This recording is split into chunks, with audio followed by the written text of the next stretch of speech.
Hello everybody and welcome back to the channel. Welcome to the channel if you're new here. My name is Death by Punny, and today we're going right back into Lake of Voices. So without further ado, let's hop in. Alright, and back we go. Belly sputters in anger, and the guide summarily ignores him. I solidly grab hold of Bameli's upper arm. Here, I'll lead you like this, and you can keep your focus solely on the Prowler. Make sure it doesn't get too close. Bameli's eyes the guide with unresolved hostility, but allows himself to softly sigh in relief. He gazes at me with fondness. At least there's someone I can count on. Despite the fact I'm going against his advice, the guide says nothing more. It's clear now that he doesn't give a damn what we end up doing. Some part of me is glad for that. I want to help everyone make it through, and it would be worse to have to persuade the guide every time help was necessary. Kika, thank you. Melee placed a gentle hand on my shoulder, nodding seriously. Melee's face hardens in return. He moves his free arm down. I fully link his arm with mine, and now, properly settled, look forward. Margaret is following the guide, with some reluctance, turning back every so often to check on us. I wave my lantern to signal we're catching up. Well, isn't that nice of him? All right. Margaret returns her head to the front and quickens her pace. With a tug of Bameli, we start to follow them. The four of us continue cautiously over the bridge. Only this time, the wet, squelching footsteps of the plower join our own. The Prowler walks without a set pattern, sometimes fast, sometimes slow. Sometimes it takes a long step, then short ones. At times, it stops walking entirely. Doesn't it hurt to be out of the water like this? Or is it trying to be difficult to read? Suddenly, the whispering in the lake grows louder. I steel myself, trying not to let it get to me. The most important thing in a situation like this is to remain calm. I can't lose my head. Then, all at once, I notice the guide and Margaret have come to a halt. Bameli, they're stopping. When I slows down, and I do too. As we near Margaret's back, she says with something akin to distress, There's another one. Of course there's another one. We have a ton of them around us. I tug on Bameli, and he understands. We draw up close to Margaret, ready to protect her if need be, but the guide holds out a hand. Don't get any closer. Just over his shoulder, I see another Prowler stumbling towards us, white liquid dripping from its eyes. The guide's hand turns over in the air. Give me a lantern. We'll throw it. Margaret extends her own with a trembling hand when Bameli speaks instead, his back still turned. She's in the middle. She'll be the safest without it. If you have to take someone's, take mine. Yes, an extra light won't do us much good when we're standing this close together. Margaret takes Bameli's lantern from him, guarded relief displayed on her features. Thank you. She hands the lantern to the guide, who hand grips it tightly, knuckles growing pale. Stay here. I can't throw it too far, or the light will blow out before it reaches the Nyx. He steps closer to the monster, his movement light and confidence as he nears the Prowler, starts to back away. It's only the approaching light that makes it retreat, or are they afraid of him? The guide is far enough away from us now that the fog is partly obscuring him, hiding his movements. The voice from the lake grows louder and louder. Water suddenly begins to splash across the lake in the distance and off to the edges of the bridge. They want him to mess up. I don't notice how tense I am until Bameli eases my grasp on his arm. Then suddenly, the guide takes multiple long and fast strides forward, throwing the lantern and jumping backwards to regain the lost distance. Shh. There's a sharp hiss and then a deep splash. The voice of the Nixie grows quieter, not silent, but quieter. A sigh escapes me as the guide comes back to our group. We should keep going, before it comes back. I glance at Bameli and realize he too is looking relieved at the guide before us. And then I see it. The first Prowler is still there, right there. Pull him forward. I shift around, pulling Bameli's hand. The Prowler lunges after him, barely missing Bameli, but striking my lantern instead. The fire goes out. The two of us are plunged into unearthly darkness. Well, yeah. You had one lantern, and now it's gone. Then, with a slick splash, I realize the Nyx has returned into the water. Somehow, Bamela and I are still standing. We're still here. Kika, thank you. I can't respond. Something cold and wet, slimy has grabbed my ankle. Kick it off. I kick my leg out as fast as I can. The Nixie hold slips. I can't pull with momentum I gained against it. Margaret rushes to my side, her lantern hanging out towards the Nyx. The light brushes its face. We see it for an instant, its eyes wide, and then it slides back into the smooth surface of the water. Isn't that so nice? She came to save us. Melanie grabs Margaret and I, both helping us towards the center of the bridge and cussing under his breath. I only looked away for 1 second. It's fine, Bamele. We're all fine. Are you actually all right? Of course I'm all right. I'm a trained soldier. Why wouldn't I be all right? Margaret cocks her head down, examining my ankle, but there's nothing but a wet smudge around my trousers. I am fine.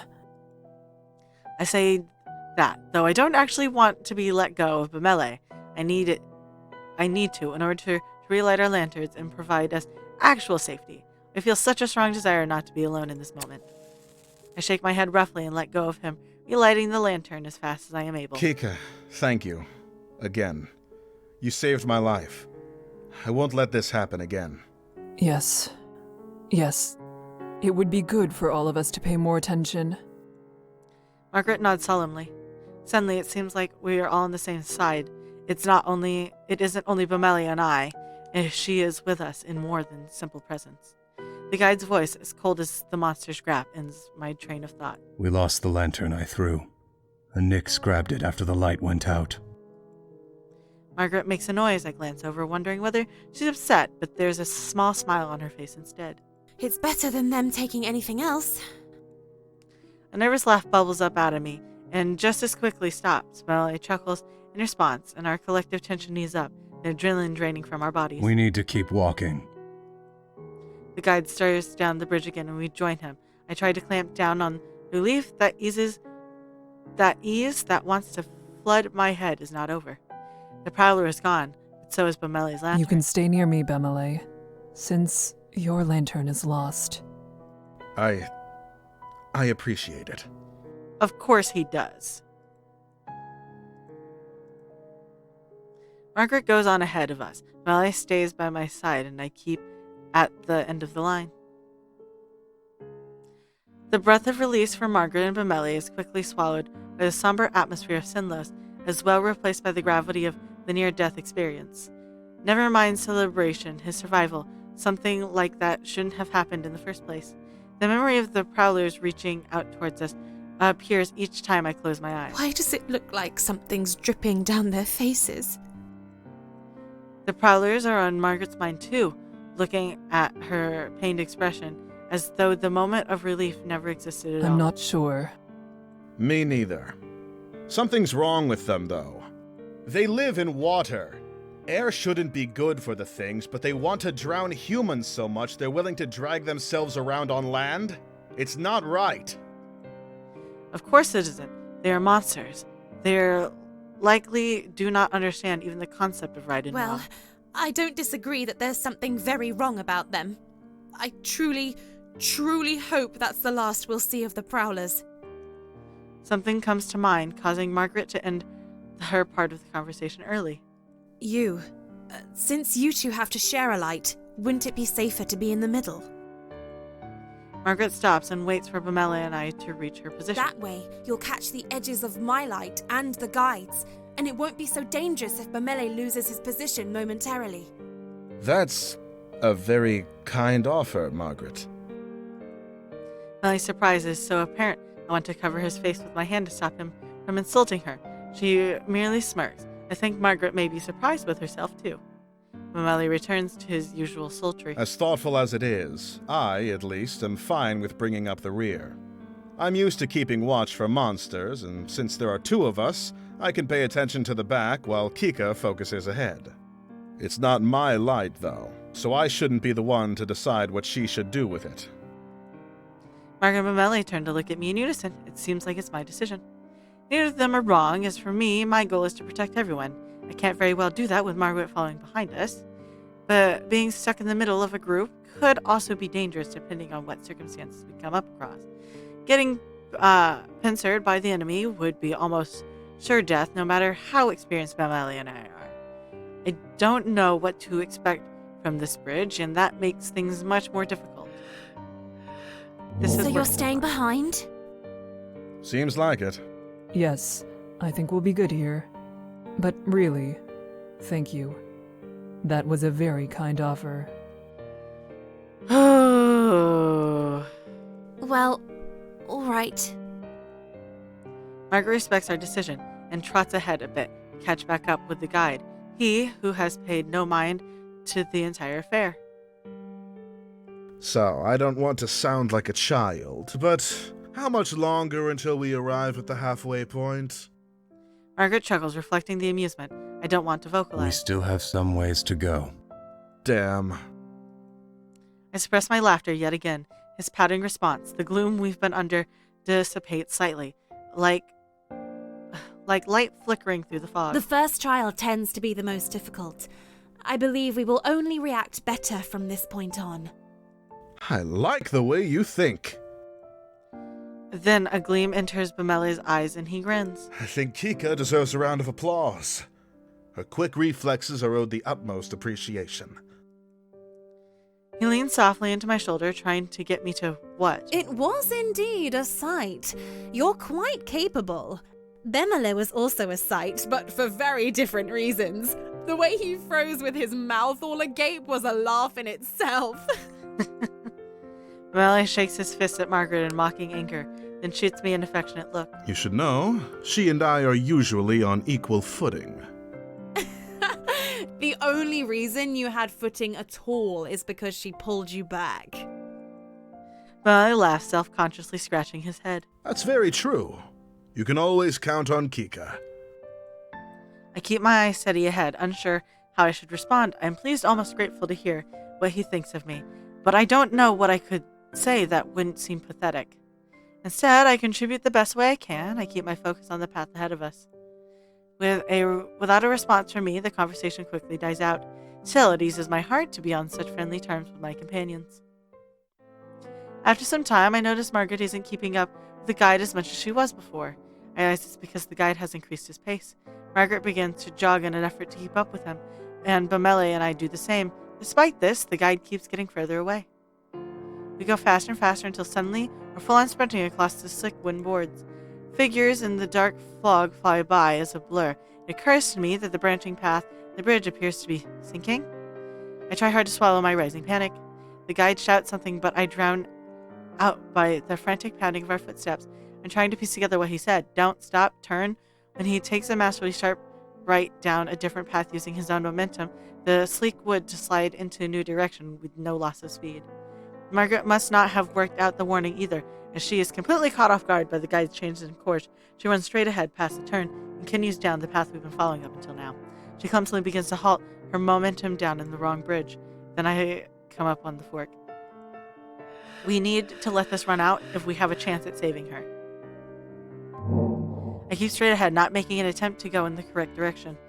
Bemele seems to fumble slightly but stays close behind me. In the light, I inwardly apologize. I come up upon Margaret, who nearly runs to me in her efforts to turn around, her face twisted. Why are you... I ignore her and move to face the other way. The path came across is disappearing in the water and We sinking. have to jump. What?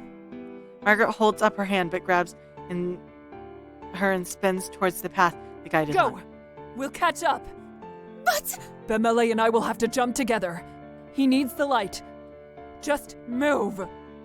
I practically shove her, and without further hesitation, she takes a leap. She makes it just past the edge of the bridge, knees buckling as she lands, but is soon back upon her feet, holding her lantern out towards me. She beams with pride. Keep going. I smile back and motion Margaret towards the guide.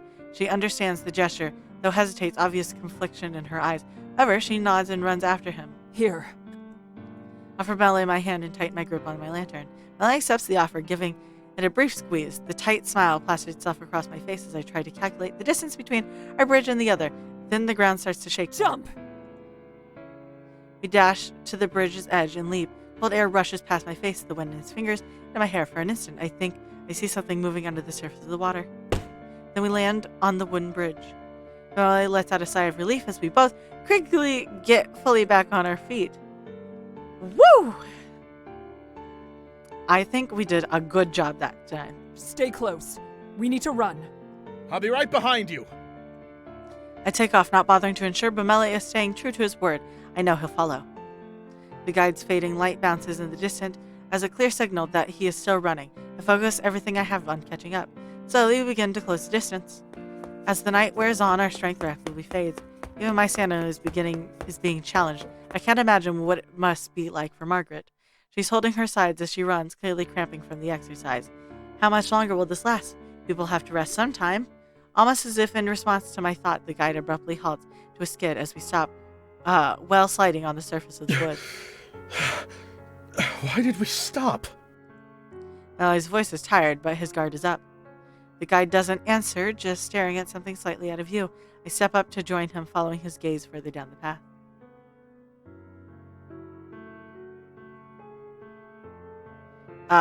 Curled up in a little ball, illuminated by the lantern's light, cowers a person. His hand grips his head, and he rocks from side to side, mumbling incoherently. It's a man. I'm sorry. I'm sorry. I'm sorry. I couldn't. I just couldn't. Please. I'm sorry. I'm struck with an array of questions. What is going on? Why would he wander out into these bridges on his own? Did he make it this far by himself?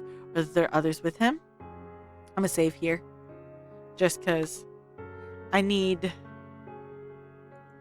to make sure I have this for when I go back to the next playthrough. What if somehow the case, I can't believe... If that's somehow the case, I can't blame him for the state of shock he's in. The man stops mumbling. He glances above him, seeing only just now having the strength to lift his head. His expression, the deepest sadness, along with the clearest markings of terror, are scrawled across his face. I stare at him in shock, not sure what to do. Well, I would be shocked too, man. You didn't expect to find a man out here. Leave him. I snap my eyes away from the man. Instead, the guide's cold, implacable face. No! We can't just leave him here. We've managed fine enough already, and these creatures will probably pluck him away as soon as we've gone. Without light, it's certain he'll die. Of course it is. He won't make it regardless. The guide turns to look at us, his eyes seeming to glow in the closeness of his lantern. For the first time, I feel uncomfortable in his presence. Whoever shelters him will only risk dragging themselves down with him. Leave him. I glance at the others. Bemele is outraged, but Margaret is staring at the man with something like fear. She's uneasy, but she doesn't voice her concerns. I'm trying to think of some kind of compromise when the guide speaks again, his voice cutting. If the man comes, then whoever is shielding him will have to remain at a distance from the rest of the group. Far enough that you can't see me, just my light. That is how you will travel across the bridges. I didn't agree to lead this man, and I won't. If you ask me to, I will leave you all behind. Adrenaline surges through my veins as I tense up. It's a painful reminder that the guide isn't here to save our lives. But merely to show us the way. You're on our own. Margaret, Bemele, and I frantically share more looks between each other, trying to communicate without words. None of us have a desire to speak and be the first to make a choice. The man is standing now, though still hunched with his arms wrapped around himself, as if expecting a blow. He stares at the ground rather than at us. Because of that, I'm having trouble reading his face. What exactly happened to him? Are you well, stranger? Do you know where you are and why you're here? He glances up, not at me, but towards me, his eyes resting somewhere near my collarbone. I'm fine. You all can go on your way. Forget you even saw me here. That's absurd. You have no way to defend yourself. We can't leave you. Yes, I'm sure in your eyes I might not seem like much, but that's not exactly a fair shake.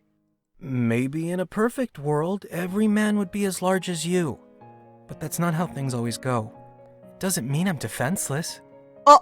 Called out Bemele. The man's response is meandering. The words themselves seem to be in good jest, but he's still barely looking at us, fidgeting with his hands. Bemele frowns, unimpressed. It was a joke. He smiles hesitantly, making eye contact with each of us for the first time. What part of it was supposed to be the joke? Do you even realize what is happening in this moment? Never mind. Forget that too. Point is, I'm alright. You were curled up in a ball when we met. Exactly. Something must be wrong with you. Oh no, sounds like you've been talking with my father. Let's at a weak laugh coupled with eyebrow raise, voice trembling. No one really knows what to make of this. The man gives a small wave and begins down the path we came. Riley huffs, tossing his hands into the air. That's not even the right way. It could be if he's trying to get to the side we came from. He must have come quite a ways if it was the other shore that he started on. The man's smile Good. That's not so bad. There is no response to this remark, unsure of what could be said. I still think he should come with us. A person needs a light, and the guide himself said he won't be able to manage on his own. Sticking with us is his best option. I look over the man's body, noting the scrawniness of his limbs.